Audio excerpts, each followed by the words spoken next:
Hi, back with my smart dolls today, and it's actually Mirai I'm going to be looking at. A lot of you have actually seen her Astrid cosplay, and I've had some beautiful comments about it, so I just thought I'd give you a quick rundown of what I actually did with it. Some people have mentioned me making them for sale. That's not something I would do, because I do believe it is something that is so simple that most of us could do.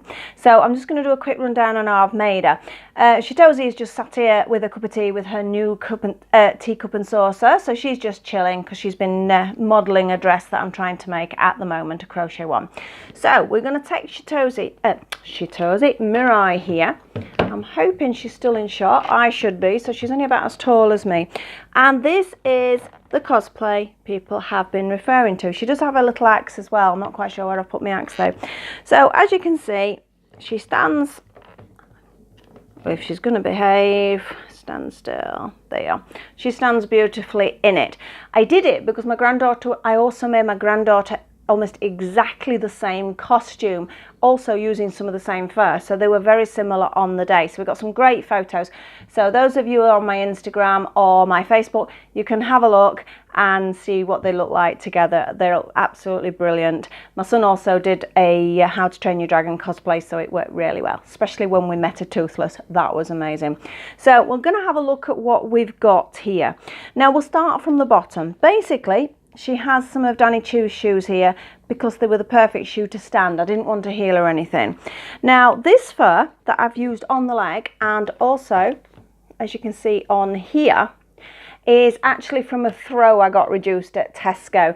I'm always looking out for faux fur that is cheap to buy, and sometimes if you can get sort of bedding or throws that go on your sofa or anything like that in the sales, it's a brilliant way of getting it because it can be quite expensive by the metre. This is also an old one that I had. I replaced mine that I got in the front room, and this one I kept, so I cut the lining out and everything and kept the fur for it. So basically all these are tubes. Now I'm going to sit her down so we can actually have a look at these. So sit there, don't knock your teacup. Shoes a little tight as always, but that's better so we don't lose them. Now there we go. It's a tube. So all it was a rectangle. I'll turn it inside out so you can see. Got some gorgeous markings on this. So we can turn it all the way out. So if you were wanting to make this, you don't really need any sewing skills. I did use a sewing machine for speed because I left it very last minute. But all we have is a rectangle with one seam holding the two together. That is it. Nothing more complicated. Because it's the fur like it is, you don't need to worry about hemming, and because of the style of cosplay it is, I think you can get away with a little bit of a rougher look, so that was okay. So a little bit of cheat. I've got one coming up that I've got to do, which I'm going to be doing for Shitozi, but she's going to be doing Maleficent. I think if I can do it, that one is going to take a lot of hemming, a lot of tidying up, so this was actually quite an easy cosplay compared with the others. Now that is one leg. As you can see, she does have Astrid's leggings on. Astrid's leggings are blue with the little knee patch. Now, I was desperately searching for some blue jersey. I have not got any. I've got a stash of fabric, but no blue jersey. This is actually the back of one of my son's t-shirts that he doesn't wear anymore. So there was me madly cutting it up so as I could make her a pair of leggings. There's quite a few legging patterns out there. Very easy thing to make. And again, because it was only a cosplay, I haven't hemmed. I would normally hem if I was making her a pair of leggings for general wear. And the little patch here is actually the same fabric as we've got on the arm, and that is literally just cut out. I do have a die cutter, which is I would recommend investing in if you've got to cut certain shapes out. I only got a cheap one, it's nothing fancy. It's about 6 years old now because my daughter bought it me for Christmas one year, and I think it was about £55. It's a Sizzix die cutter, just a basic, little hand turn thing. But if you want some good shapes, brilliant product to use. So it gave me perfect circles, which were then just stuck on with fabric glue, and they are not coming off. That was a pretty good fabric glue. Always playing around with glues to find. They're the bane of my life, certain glues, when we're cosplaying, to get the right effect. So leggings were nice and simple. I actually just cut round a pair of leggings we already had and used the pattern from there, but I do know there's some great patterns out there. Now we'll go on to the little top. I can't take this off because I did actually stitch this on. Because it's weight, it kept pulling backwards, so I have actually just stitched it where the ring is, so I can't actually take it off without taking her top off. But this, again, it was just a piece of spare jersey, nice stretched jersey, one seam down the back, just a tube, no different to this. Just kept making sure it was tight enough to go around her to give a little bit of shape as well. Just turn the top in and we got an instant little boob tube, so that was easy.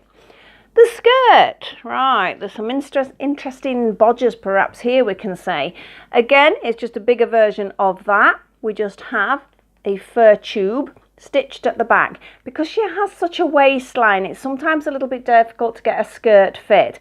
Again, I was not messing about too much with the fit for cosplay. It was only for fun, so I don't really need to over worry about that. And then this is pleather, or faux leather, or whatever you want to call it. We do have that in because of the cosplays we do, so it is a product I've got that a lot of people perhaps haven't got about. But a way of getting it, if you're buying it off eBay, a lot of the companies do samples for 99p of various fabrics. For the dolls, sometimes that's enough. So rather than having to buy a metre, just send for a sample and you've got your enough pleather to do something like this. These, you may have guessed what they are. They're drawing pins. Basically, I cut the pin head off at the back, super glue, every cosplayer's favourite friend. A bit of super glue on there and has held it on. And to embellish it, now Astrid does have skulls, but again I was majorly running out of time at this point. As much as I have got clay, foam clay to actually make them, I was desperately just looking for something just to finish it off. And I found these that I'd got. They're actually necklace fastenings. They're the ones that have got like a little bar that pushes through this. And I thought, well, okay, we'll see how it goes. It worked perfectly. I was over the moon. It just needed something to finish it. And as you can see, I've actually put them at the top as well. It actually looks like it's a clasp now holding the cape together, but they're only super glued on. Nothing fancy. The little tubes here, same fabric as this, but this is a little bit of fleece that I had. A little bit more complicated because I was sort of adding the tube with two fabrics, so it's two thicknesses this, but I leave in that one long enough so I could actually fold it back. So a little bit of fiddling, but you don't have to do it that fancy. You could just do it the same as this, because then essentially it is just wrapped. This is just a nylon, well, nylon, yeah, I think they're nylon. This is a synthetic anyway. Just a synthetic cord I got from the craft shop. I think it's something like 20p a metre. Always got some in, because again, we do use it for a lot of cosplay, so it was perfect to actually just wrap round onto her wrist. Now, coming on to the bit that a few people asked me on from the photographs, was the shoulder piece. You see the little shoulder pieces here. Now, some people said, oh, have you 3D printed it? Is it EVA foam? I've got fluff now off her skirt on my mouth. It is EVA foam. Again, it's one of our favourite mediums as far as armour is concerned, especially when my son's making his armour. It is great, it is malleable. Again, my die cutter came in here. It gave me this perfect oval shape. I then had to just score some little lines in it, and then if you pop your heat gun over, it opens those up. So that gave me the little lines. And again, with the heat gun, a little bit of shaping to give us the curve there. Now, as far as the studs are concerned, you could sit and cut little bits out. You could make little bobbles to stick on. They are googly eyes. Again, a lot of cosplayers do this. We actually did do it on my son's as well, on his helmet for his hiccup. And they're great, they paint up fabulous. They're really cheap to get. You can quite often get them in the kiddie section, get them at the pound shop. It's a great thing to get. If you do shake it, there is a little rattle. Again, my granddaughter's was done this way, and if she shook her shoulders, you could hear the little rattle from the googly eyes, which was quite funny. So that was just the shape of that, and this was then just stuck on with glue. Again, super glue. It is only a doll's cosplay. When we are doing other fabrics and that for full-size people cosplays, yes, the needle and thread comes out. I am not a big advocate of glue, but there are times it is a fabulous thing to use. So in this situation, and I think I had about 5 hours left of time at this point, it worked. That's going nowhere. That is stuck nicely to this little piece of fur. Now, mentioning the fur, the underneath fur is the same as the skirt fur. The top fur is the same as the leg fur, and all I did with both of these, I used a saucer drew round the saucer, cut the circle out, cut it almost in half, not fully, and then just a little dint to go round the neckline, as if it was a t-shirt or something like that.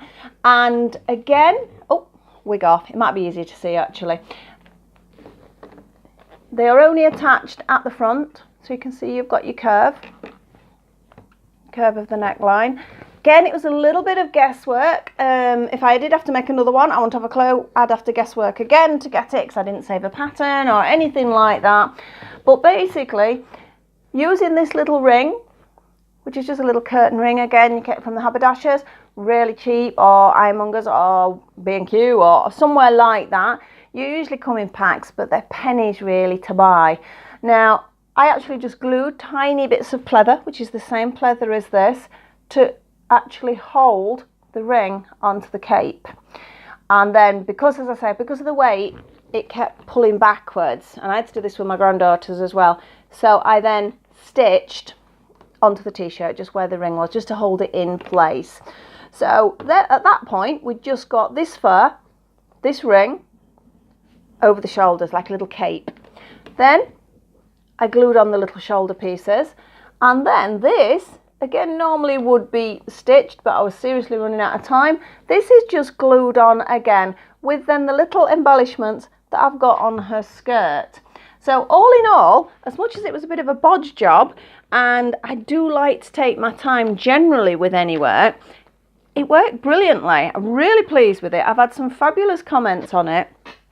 I really do believe most of you out there could really do a good job at doing this. I've not done anything special. Okay, I've used the sewing machine. You don't need a sewing machine because there's not a huge amount of stitching there. So as long as you've got the patience, you could sit there and hand stitch. But all in all, I think she makes a gorgeous Astrid.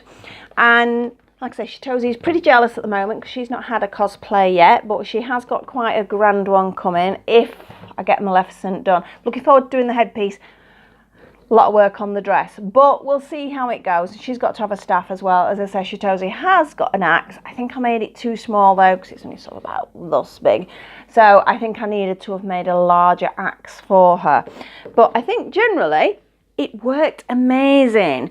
Everybody at the convention were absolutely enamoured. Don't be scared of taking your dolls out. I think I've got past the age of caring. You know, if somebody says something to me, I'm like, well, you know, that's your problem. But I know some people out there are very nervous about taking the dolls, but she's had photographs with cosplayers. Oh, everywhere we go, basically. I embarrass some of my family members to death, but I will take them out. I will take photos. I've had photos in cafes, all sorts. And most people think it's fabulous. Most people will join in. I've had people actually ask me if they can take a photograph of her, which is brilliant. So don't be shy. Get some cosplaying done. Love to see that. I've seen a couple on Instagram that are doing cosplays, but it would be nice to see more of your dolls doing cosplay. So I hope that was sort of interesting. I'm going to be doing a review on a different doll in a small period of time. So these two are going to have to go to one side. And also I've got to finish a dress for Shitozi, which you may have seen on Instagram. And hope to see you soon. I'm wanting to do a crochet bag next for the dolls as a tutorial. So any of you crocheters out there can have a go at that. Please remember, subscribe, share, like, comment. Lots of comments. I'd love to know what you think. Or if you've got a better suggestion for something I did here, or a better idea perhaps for the fastener. Or if you know there's some tiny skulls you can get somewhere, that would be great. So just let me know and hope to see you soon. Bye.